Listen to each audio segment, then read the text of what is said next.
বন্ধুরা, তো আমি কিন্তু দেখলে কিন্তু ফাইনালি কিন্তু আমি একদম থিয়েটারের ভিতরে কিন্তু এসে চলে এখানে কিন্তু আমি হাজার হাজার মানুষ এসে খুবই ভালো লাগছে আমার কাছে, বা খুবই তার মানে সুন্দর পরিবেশ কিন্তু থিয়েটারটা উপরে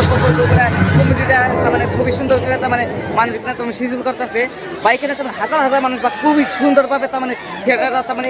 ইয়ে তা ইতিমধ্যে তা আপনার 5 সেকেন্ড দেখতেছেন বা আরম্ভ হয়ে যাবে, খুবই ভালো লাগছে আমার কাছে, বা আমার আপনাদের কাছে খুবই ভালো লাগবো। যদি ভালো লাগে বা আপনি কমেন্টে করে দেবেন, আর ভিডিওটা যদি ভালো লাগে অবশ্যই শেয়ার করে দেবেন, একদম শেষ পর্যন্ত দেখে যাবেন। একদম আপনাকে কি মনে করে অভিনয় করে ক্যাম্পা করে অভিনয় করে ক্যাম্পা করে কথা হয় আপনাদের একদম শেষ পর্যন্ত ভিডিও দেখে যাবেন।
जगे जगे जो लगे तू की मातिया निसे